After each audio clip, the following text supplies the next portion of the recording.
Contre ceux qui ont le goût difficile. Fable 1 du livre 2e des fables de Jean de La Fontaine. Un enregistrement de Jean Lambert pour LibriVox.org. Contre ceux qui ont le goût difficile. Quand j'aurai, en naissant, reçu de Calliope les dons qu'à ses amants cette muse a promis, je les consacrerai au mensonge d'Ésope. Le mensonge et les vers de tout temps sont amis. Mais je ne me crois pas si chéri du Parnasse que de savoir orner toutes ces fictions. On peut donner du lustre à leurs inventions. On le peut, je l'essaie. Un plus savant le fasse. Cependant, jusqu'ici, d'un langage nouveau, j'ai fait parler le loup et répondre l'agneau. J'ai passé plus avant. Les arbres et les plantes sont devenus chez moi créatures parlantes. Qui ne prendrait ceci pour un enchantement? Vraiment, me diront nos critiques, vous parlez magnifiquement, de 5 à 6 contes d'enfants. Censeur, en voulez-vous qui soit plus authentique et d'un style plus haut? En voici. Les Troyens, après 10 ans de guerre autour de leurs murailles, avaient lassé les Grecs qui, par 1000 moyens, par 1000 assauts, par 100 batailles, n'avaient pu mettre à bout cette fière cité. Quand un cheval de bois par Minerve inventé, d'un rare et nouvel artifice, dans ses énormes flancs reçut le sage Ulysse, le vaillant Diomède, Ajax l'impétueux, que ce colosse monstrueux, avec leurs escadrons, devait porter dans Troie, livrant à leur fureur ces dieux mêmes en proie. Stratagème inouï qui, des fabricateurs, paya la constance et la peine. C'est assez, me dira quelqu'un de nos auteurs. La période est longue, il faut reprendre haleine.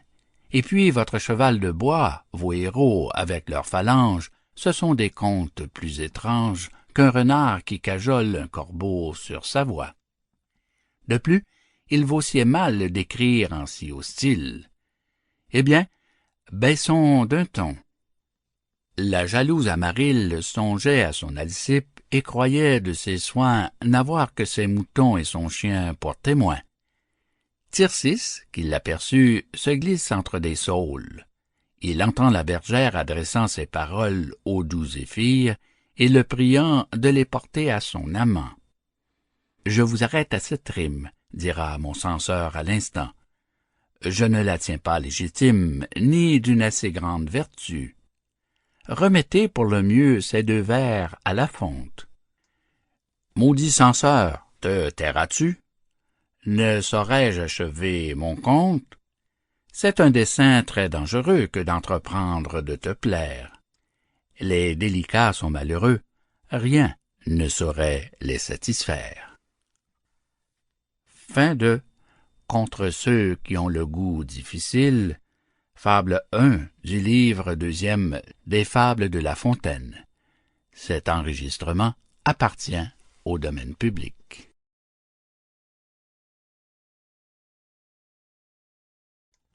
Conseil tenu par les rats. Fable 2 du livre 2e des fables de Jean de La Fontaine. Un enregistrement de Jean Lambert pour LibriVox.org. Conseil tenu par les rats.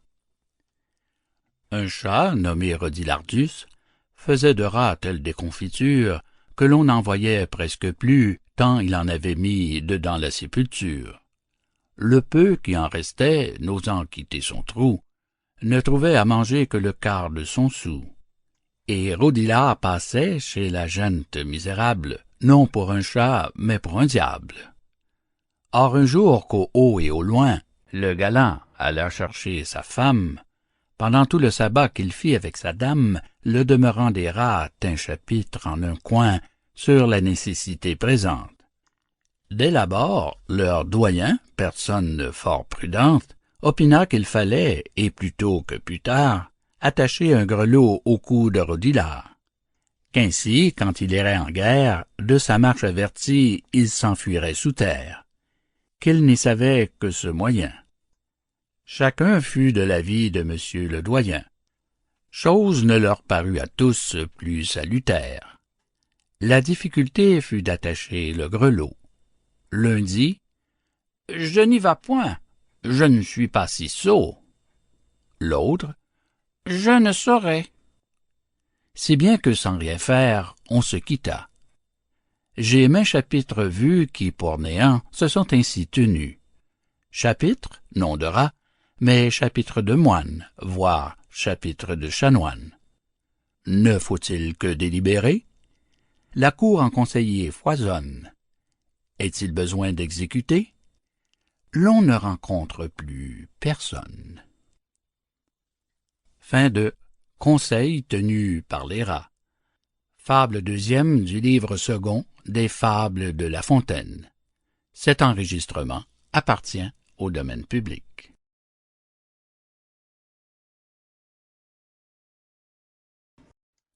Le loup plaidant contre le renard par devant le singe. Fable troisième du livre deuxième des Fables de Jean de La Fontaine.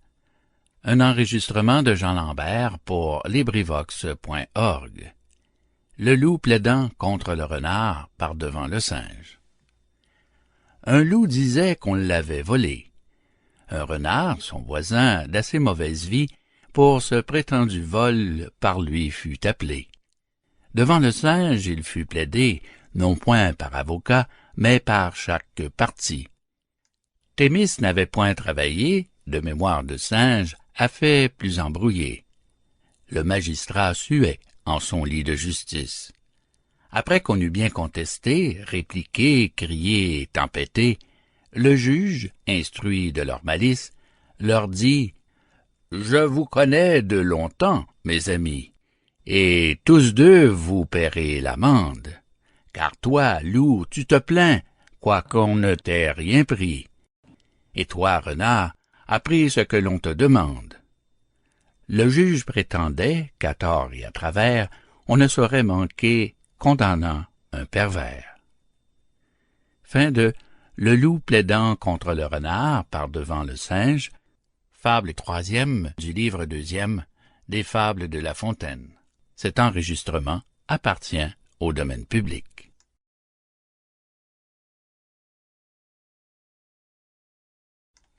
Les deux taureaux et une grenouille. Fable quatrième du livre deuxième des Fables de Jean de La Fontaine. Un enregistrement de Jean Lambert pour LibriVox.org. Les deux taureaux et une grenouille. Deux taureaux combattaient à qui posséderait une génisse avec l'Empire. Une grenouille en soupirait. « Qu'avez-vous » se mit à lui dire quelqu'un du peuple coassant. « Et ne voyez-vous pas, dit-elle, que la fin de cette querelle sera l'exil de l'un, que l'autre, le chassant, le fera renoncer aux campagnes fleuries? Il ne régnera plus sur l'herbe des prairies, viendra dans nos marais régner sur les roseaux, et, nous foulant aux pieds jusqu'au fond des eaux, tantôt l'une et puis l'autre, il faudra qu'on pâtisse du combat qu'a causé madame la génisse. » Cette crainte était de bon sens. L'un des taureaux en leur demeure s'alla cacher à leurs dépens. Il en écrasait 20 par heure. Hélas, on voit que de tout temps, les petits ont pâti des sottises des grands. Fin de Les deux taureaux et une grenouille. Fable quatrième du livre deuxième des Fables de La Fontaine. Cet enregistrement fait partie du domaine public.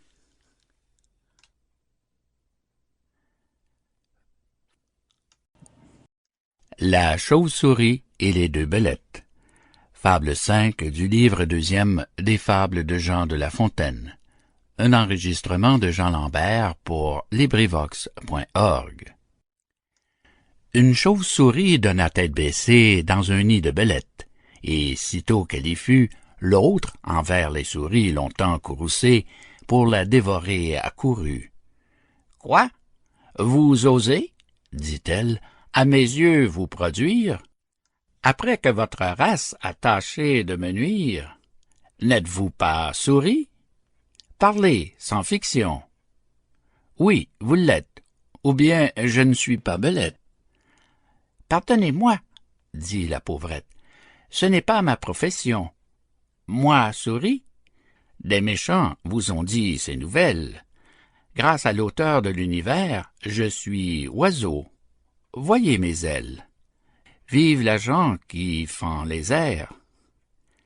Sa raison plut et sembla bonne. Elle fait si bien qu'on lui donne liberté de se retirer.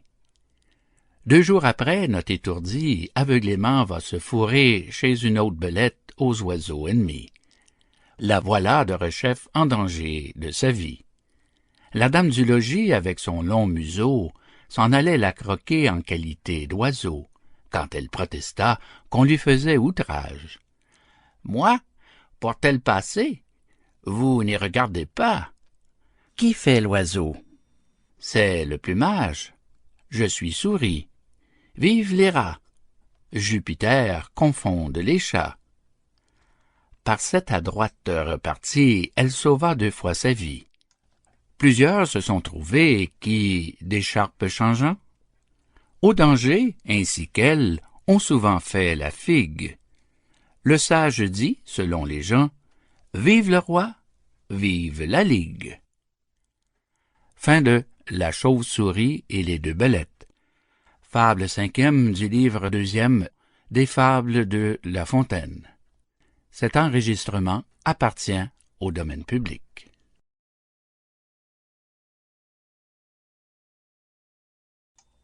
L'oiseau blessé d'une flèche. Fable 6 du livre 2e des Fables de Jean de La Fontaine. Une œuvre vocale de Jean Lambert pour LibriVox.org. L'oiseau blessé d'une flèche. Mortellement atteint d'une flèche empennée, un oiseau déplorait sa triste destinée et disait, en souffrant un surcroît de douleur, « Faut-il contribuer à son propre malheur? Cruels humains, vous tirez de nos ailes de quoi faire voler ces machines mortelles. Mais ne vous moquez point, engeance sans pitié. Souvent, il vous arrive un sort comme le nôtre. Des enfants de Japet, toujours une moitié, fournira des arbres à l'autre. » Fin de L'oiseau blessé d'une flèche. Fable 6e du livre 2e des Fables de La Fontaine. Cet enregistrement appartient au domaine public.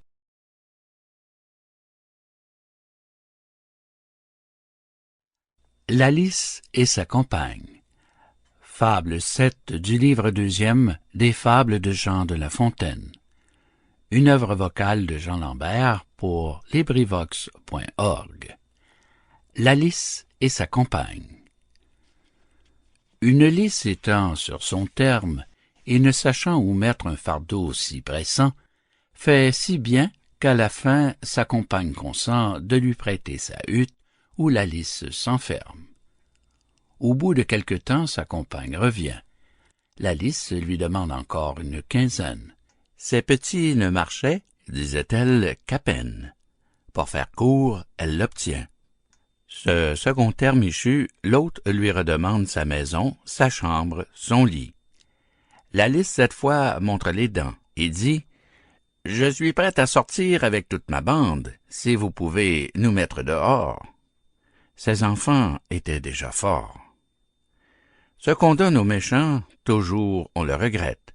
Pour tirer d'eux ce qu'on leur prête, il faut que l'on en vienne au coup. Il faut plaider, il faut combattre. Laissez-leur prendre un pied chez vous, ils en auront bientôt pris 4. Fin de La lys et sa compagne. Fable 7e du livre 2 des Fables de La Fontaine. Cet enregistrement fait partie du domaine public.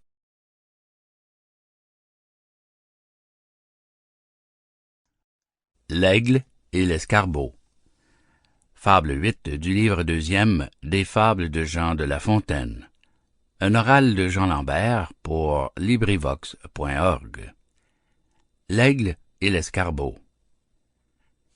L'aigle donnait la chasse à maître Jean Lapin, qui droit à son terrier s'enfuyait au plus vite. Le trou de l'escarbot se rencontre en chemin. Je laisse à penser si ce gîte était sûr. Mais, ou mieux, Jean Lapin s'y blottit. L'aigle fondant sur lui, nonobstant cet asile, l'escarbot intercède et dit « Princesse des oiseaux, il vous est fort facile d'enlever, malgré moi, ce pauvre malheureux. Mais ne me faites pas cet affront, je vous prie.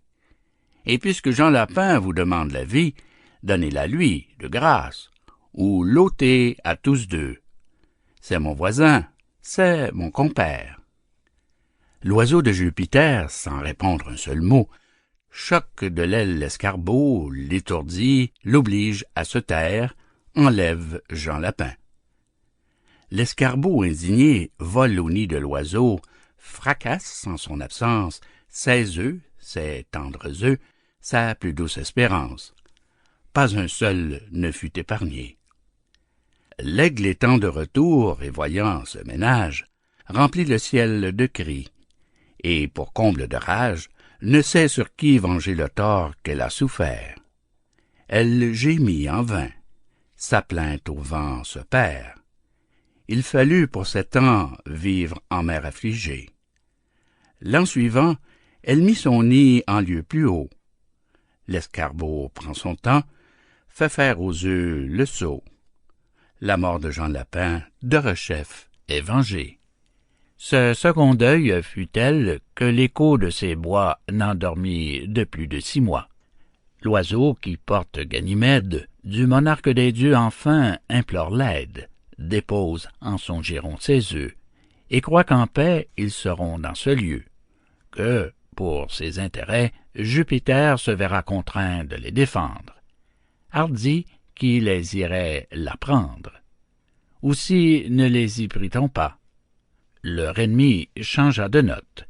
Sur la robe du dieu fit tomber une crotte. Le dieu, la secouant, jeta les œufs à bas. Quand l'aigle sut l'inadvertance, elle menaça Jupiter d'abandonner sa cour, d'aller vivre au désert, de quitter toute dépendance, avec mainte autre extravagance. Le pauvre Jupiter se tut. Devant son tribunal, l'escarbot comparut, fit sa plainte et conta l'affaire. On fit entendre à l'aigle, enfin, qu'elle avait tort. Mais, les deux ennemis ne voulant point d'accord, le monarque des dieux s'avisa, pour bien faire, de transporter le temps où l'aigle fait l'amour en une autre saison, quand la race escarbotte est en quartier d'hiver et, comme la marmotte, se cache et ne voit point le jour. Fin de L'aigle et l'escarbot. Fable 8e du livre second des Fables de La Fontaine. Cet enregistrement appartient au domaine public.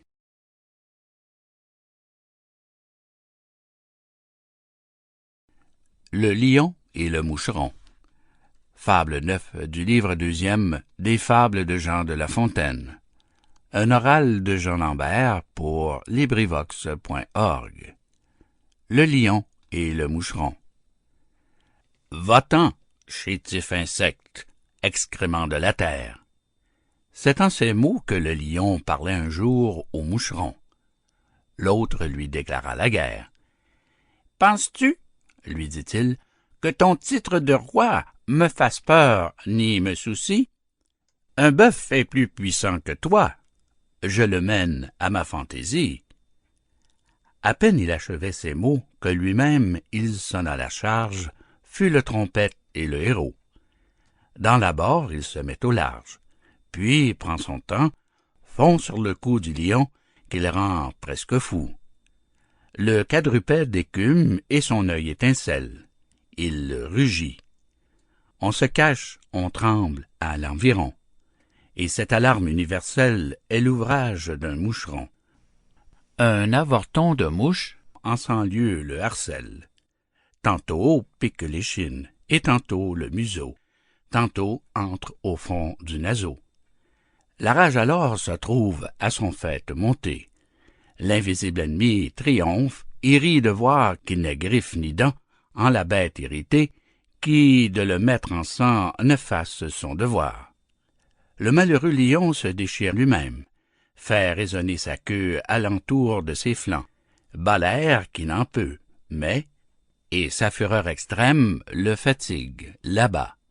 Le voilà sur les dents. L'insecte du combat se retire avec gloire. Comme il sonna la charge, il sonne la victoire, va partout l'annoncer, et rencontre en chemin l'embuscade d'une araignée. Il y rencontre aussi sa fin. Quelle chose par là nous peut être enseignée? J'en vois deux, dont l'une est qu'entre nos ennemis, les plus à craindre sont souvent les plus petits. L'autre, qu'au grand péril tel a pu se soustraire, qui périt pour la moindre affaire. Fin de Le lion et le moucheron, fable 9e du livre second des Fables de La Fontaine. Cet enregistrement appartient au domaine public. L'âne chargé d'éponge et l'âne chargé de sel. Fable 10 du livre 2e des Fables de Jean de La Fontaine. Un oral de Jean Lambert pour LibriVox.org. L'âne chargé d'éponge et l'âne chargé de sel. Un ânier, son sceptre à la main, menait, en empereur romain, deux coursiers à longues oreilles. L'un d'éponge chargé marchait comme un courrier, et l'autre se faisant prier, portait, comme on dit, les bouteilles. Sa charge était de sel. Nos gaillards pèlerins, par monts, par vaux et par chemins, au gué d'une rivière à la fin arrivèrent, et fort empêchés se trouvèrent. L'ânier qui tous les jours traversait ce gué-là, sur l'âne à l'éponge monta, chassant devant lui l'autre bête qui, voulant en faire à sa tête, dans un trou se précipita, revint sur l'eau, puis échappa. Car au bout de quelques nagées, tout son sel se fondit si bien que le baudet ne sentit rien sur ses épaules soulagées.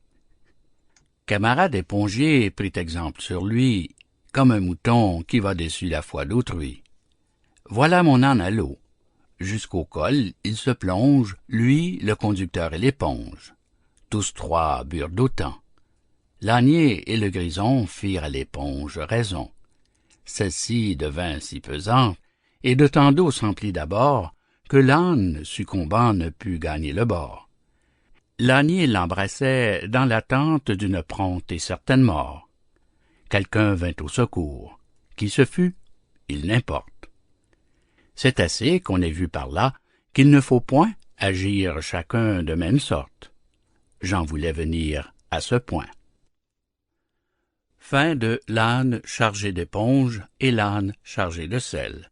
Fable 10e du livre second des Fables de La Fontaine. Cet enregistrement appartient au domaine public.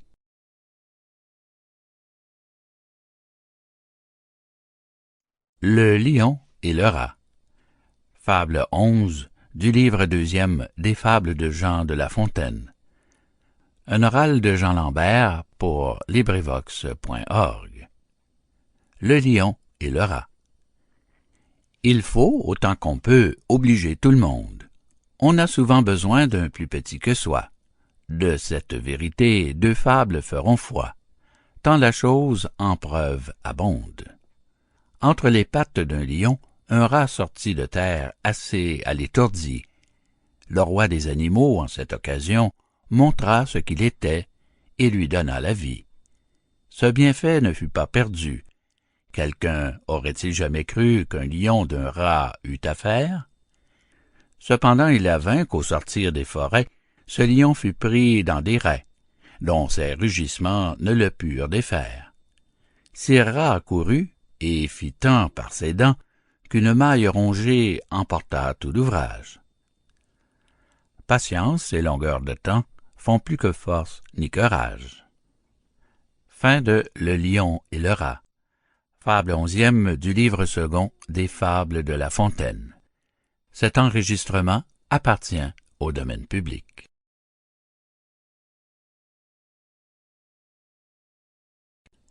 La colombe et la fourmi. Fable 12 du livre 2e des Fables de Jean de La Fontaine. Un oral de Jean Lambert pour LibriVox.org. La colombe et la fourmi. L'autre exemple est tiré d'animaux plus petits. Le long d'un clair ruisseau buvait une colombe, quand sur l'eau se penchant une fourmi y tombe. Et dans cet océan, l'on eût vu la fourmi s'efforcer, mais en vain, de regagner la rive. La colombe aussitôt usa de charité. Un brin d'herbe dans l'eau par elle étant jeté, ce fut un promontoire où la fourmi arrive. Elle se sauve. Et là-dessus passe un certain croquant qui marchait les pieds nus. Ce croquant, par hasard, avait une arbalète. Dès qu'il voit l'oiseau de Vénus, il le croit en son pot et déjà lui fait fête. Tandis qu'à le tuer mon villageois s'apprête, la fourmi le pique au talon. Le vilain retourne la tête. La colombe l'entend, part et tire de long. Le souper du croquant avec elle s'envole. Point de pigeon pour une obole. Fin de La colombe et la fourmi, fable 12e du second livre des fables de La Fontaine. Cet enregistrement appartient au domaine public.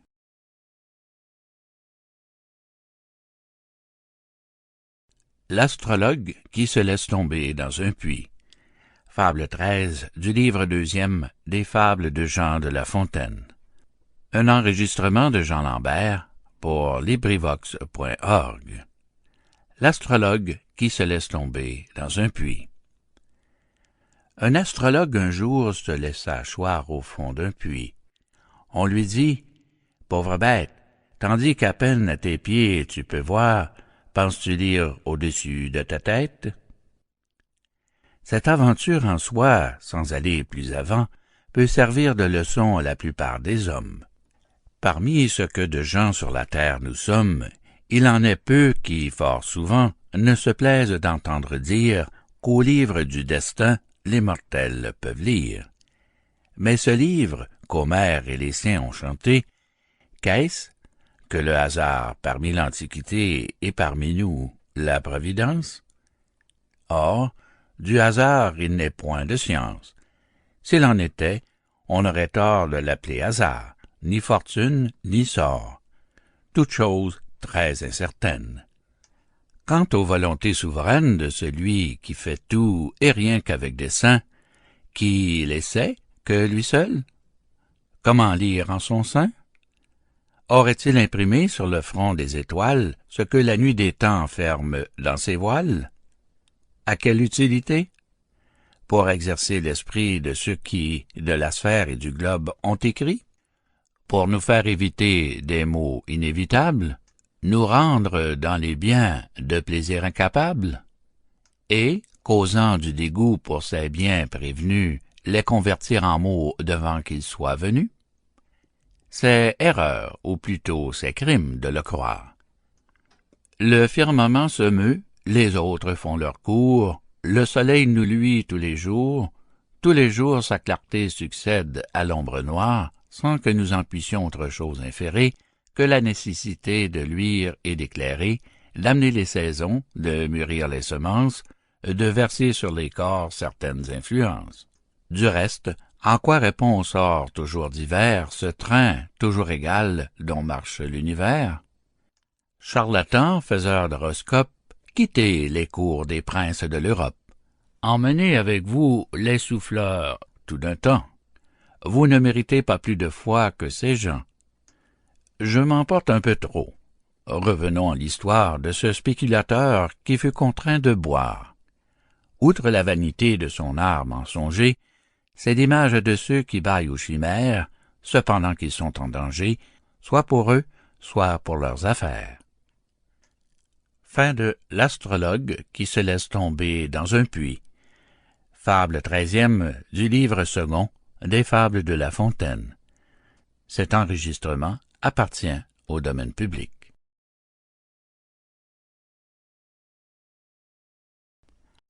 Le lièvre et les grenouilles.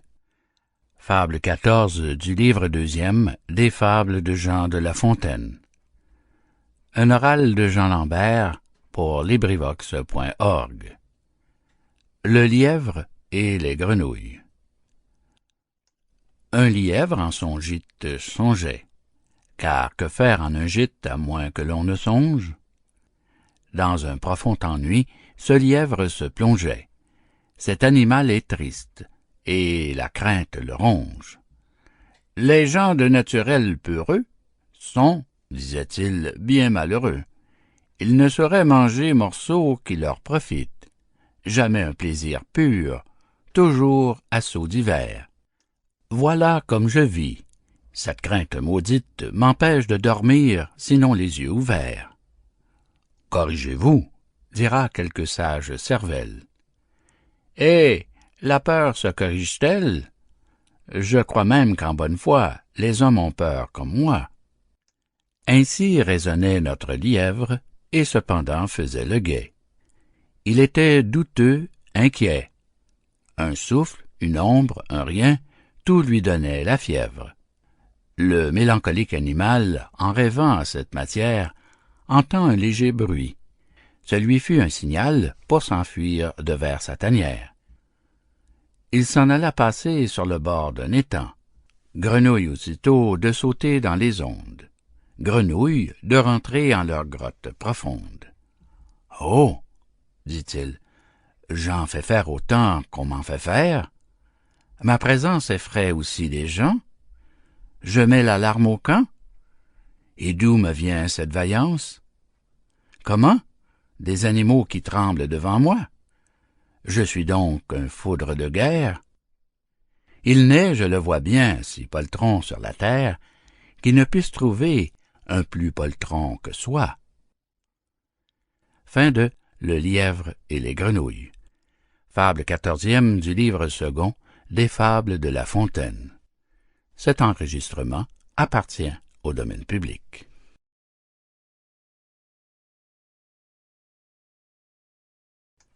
Le coq et le renard. Fable 15 du livre deuxième des Fables de Jean de La Fontaine. Un enregistrement de Jean Lambert pour LibriVox.org. Le coq et le renard. Sur la branche d'un arbre était en sentinelle un vieux coq adroit et matois. « Frère, dit un renard adoucissant sa voix, nous ne sommes plus en querelle. Paix générale cette fois. Je viens te l'annoncer. Descends, que je t'embrasse. Ne me retarde point, de grâce. Je dois faire aujourd'hui 20 postes sans manquer. Les tiens et toi pouvez vaquer sans nulle crainte à vos affaires. Nous vous y servirons en frères. Faites-en les feux dès ce soir. Et cependant, viens recevoir le baiser d'amour fraternel. Ami, reprit le coq, je ne pouvais jamais apprendre une plus douce et meilleure nouvelle que celle de cette paix, et se mettre une double joie de la tenir de toi. Je vois 2 lévriers qui, je m'assure, sont courriers que pour ce sujet on envoie. Ils vont vite et seront dans un moment en nous. Je descends, nous pourrons nous entrebaiser tous. Adieu, dit le renard. Ma traite est longue à faire. Nous nous réjouirons du succès de l'affaire une autre fois. Le galant aussitôt tire ses grègues, gagne au haut, mal content de son stratagème. Et notre vieux coq en soi-même se mit à rire de sa peur. Car c'est double plaisir de tromper le trompeur. Fin de Le coq et le renard. Fable 15e du livre second des Fables de La Fontaine. Cet enregistrement appartient au domaine public.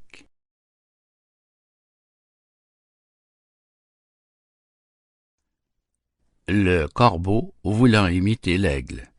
Fable 16 du livre deuxième des Fables de Jean de La Fontaine. Un oral de Jean Lambert pour LibriVox.org. Le corbeau voulant imiter l'aigle. L'oiseau de Jupiter enlevant un mouton, un corbeau, témoin de l'affaire, et plus faible de rein, mais non pas moins glouton, en voulut sur l'heure autant faire.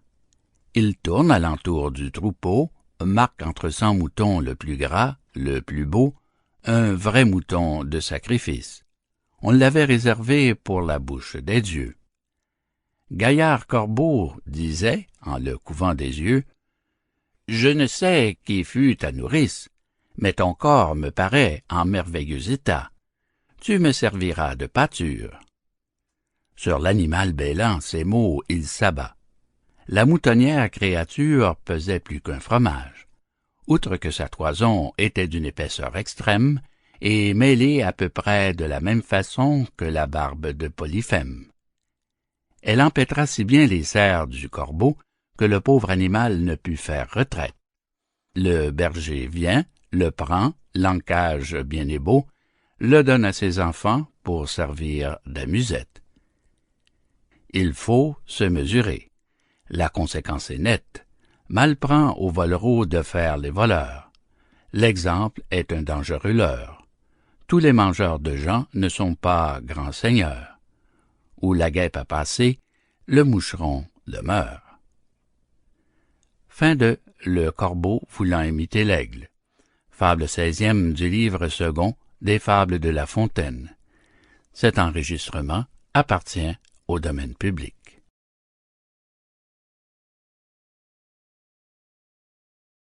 Le paon se plaignant à Junon. Fable 17 du livre deuxième des Fables de Jean de La Fontaine. Un oral de Jean Lambert pour LibriVox.org. Le paon se plaignant à Junon. Le paon se plaignait à Junon. « Déesse, disait-il, ce n'est pas sans raison que je me plains, que je murmure. Le chant dont vous m'avez fait don déplaît à toute la nature.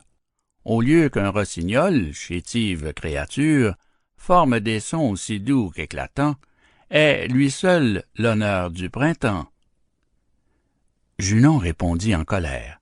« Oiseau jaloux, et qui devrait te taire, est-ce à toi d'envier la voix du rossignol, toi que l'on voit porter alentour de ton col un arc-en-ciel nué de 100 sortes de soies, qui te panade, qui déploie une si riche queue et qui semble à nos yeux la boutique d'un lapidaire? Est-il quelque oiseau sous les cieux plus que toi capable de plaire? Tout animal n'a pas toute propriété. Nous vous avons donné diverses qualités. Les uns ont la grandeur et la force en partage. Le faucon est léger, l'aigle plein de courage. Le corbeau sert pour le présage. La corneille avertit des malheurs à venir. Tous sont contents de leur ramage. Cesse donc de te plaindre, ou bien pour te punir, je t'ôterai ton plumage. Fin de Le paon se plaignant à Junon. Fable 17e du livre second des Fables de La Fontaine. Cet enregistrement appartient au domaine public.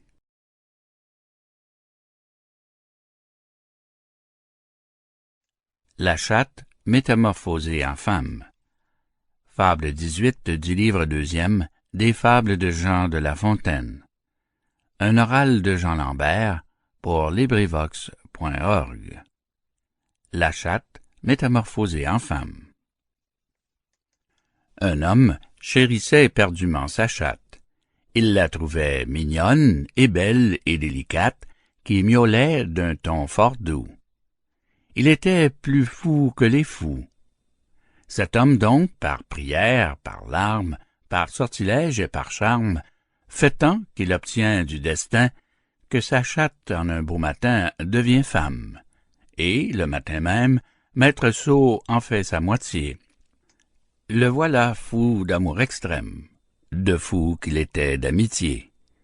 Jamais la dame la plus belle ne charma tant son favori, que fait cette épouse nouvelle, son hypocondre de mari. Il l'amadoue, elle le flatte. Il n'y trouve plus rien de chatte, et, poussant l'erreur jusqu'au bout, la croit femme en tout et partout. Lorsque quelques souris qui rongeaient de la natte troublèrent le plaisir des nouveaux mariés. Aussitôt, la femme est sur pied. Elle manqua son aventure. Souris de revenir, femme d'être en posture. Pour cette fois, elle a couru à point. car ayant changé de figure, les souris ne la craignaient point. Ce lui fut toujours une amorce, tant le naturel a de force. Il se moque de tout, certain âge accompli. Le vase est imbibé, l'étoffe a pris son pli, en vain de son train ordinaire on veut le désaccoutumer. Quelque chose qu'on puisse faire, on ne saurait le réformer. Coups de fourche ni d'étrivière ne lui font changer de manière, et fussiez-vous embâtonné, jamais vous n'en serez les maîtres. Qu'on lui ferme la porte au nez, il reviendra par les fenêtres. Fin de La chatte métamorphosée en femme. Fable 18e du livre second des Fables de La Fontaine. Cet enregistrement appartient au domaine public.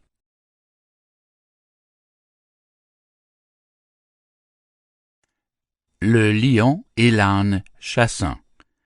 Fable 19 du livre deuxième des Fables de Jean de La Fontaine. Un oral de Jean Lambert pour LibriVox.org. Le lion et l'âne chassant. Le roi des animaux se mit un jour en tête de giboyer. Il célébrait sa fête. Le gibier du lion, ce ne sont pas moineaux, mais beaux et bons sangliers, daims et cerfs bons et beaux. Pour réussir dans cette affaire, il se servit du ministère de l'âne à la voix de Stentor. L'âne, à Messer Lion, fit office de cor. Le lion le posta, le couvrit de ramée, lui commanda de braire, assuré qu'à ce son, les moins intimidés fuiraient de leur maison. Leur troupe n'était pas encore accoutumée à la tempête de sa voix. L'air en retentissait d'un bruit épouvantable. La frayeur saisissait les hôtes de ces bois. Tous fuyaient, tous tombaient au piège inévitable où les attendait le lion.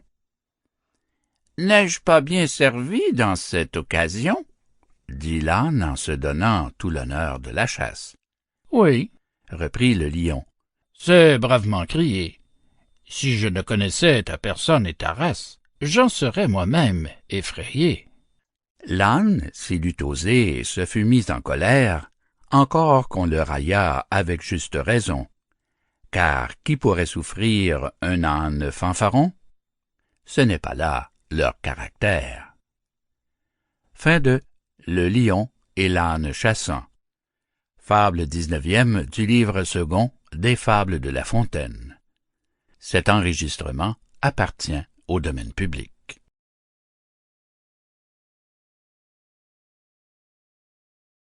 Testament expliqué par Ésope.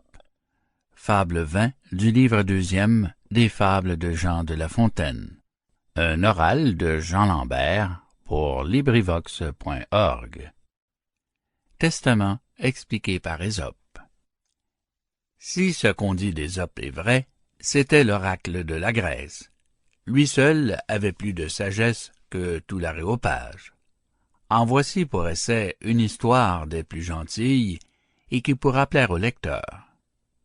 Un certain homme avait 3 filles, toutes 3 de contraire humeur, une buveuse, une coquette, la 3e avare parfaite. Cet homme, par son testament, selon les lois municipales, leur laissa tout son bien par portions égales, en donnant à leur mère tant, payable quand chacune d'elles ne posséderait plus sa contingente part. Le père mort, les 3 femelles courent au testament, sans attendre plus tard. On le lit, on tâche d'entendre la volonté du testateur, mais en vain.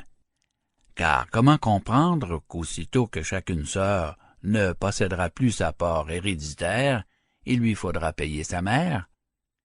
Ce n'est pas un fort bon moyen pour payer que d'être sans bien. Que voulait donc dire le père? L'affaire est consultée, et tous les avocats, après avoir tourné le cas en 100 et 100 000 manières, y jettent leur bonnet, se confessent vaincus et conseillent aux héritières de partager le bien sans songer au surplus. Quant à la somme de la veuve, voici, leur dirent-ils, ce que le conseil treuve. Il faut que chaque sœur se charge par traité du tiers payable à volonté. Si mieux n'aime la mère en créer une rente dès le décès du mort courante. La chose ainsi réglée, on composa 3 lots.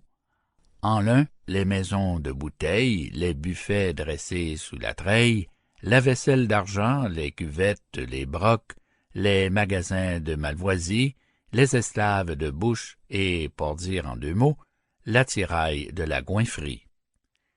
Dans un autre, celui de la coquetterie, la maison de la ville et les meubles exquis, les eunuques et les coiffeuses, et les brodeuses, les joyaux, les robes de prix. Dans le 3e lot, les fermes, le ménage, les troupeaux et le pâturage, valets et bêtes de labeur. Ces lots faits, on jugea que le sort pourrait faire que peut-être pas une sœur n'aurait ce qui lui pourrait plaire. Ainsi chacune prit son inclination, le tout à l'estimation. Ce fut dans la ville d'Athènes que cette rencontre arriva. Petits et grands, tout approuva le partage et le choix. Ésope seul le trouva qu'après bien du temps et des peines, les gens avaient pris justement le contre-pied du testament. « Si le défunt vivait, disait-il, que l'Attique aurait de reproches de lui. Comment? Ce peuple qui se pique d'être le plus subtil des peuples d'aujourd'hui a si mal entendu la volonté suprême d'un testateur? » Ayant ainsi parlé, il fait le partage lui-même, et donne à chaque sœur un lot contre son gré. Rien qui pût être convenable, partant rien aux sœurs d'agréable. À la coquette, l'attirail, qui suit les personnes buveuses. La biberonne eut le bétail. La ménagère eut les coiffeuses. Telle fut l'avis du Phrygien, alléguant qu'il n'était moyen plus sûr pour obliger ses filles à se défaire de leurs biens, qu'elles se marieraient dans les bonnes familles quand on leur verrait de l'argent, paieraient leur mère tout content, ne posséderaient plus les effets de leur père. Ce que disait le testament. Le peuple s'étonna, comme il se pouvait faire, qu'un homme seul eût plus de sens qu'une multitude de gens. Fin de Testament expliqué par Ésope. Fable 20e du livre second des Fables de La Fontaine. Fin du livre 2 des Fables de La Fontaine.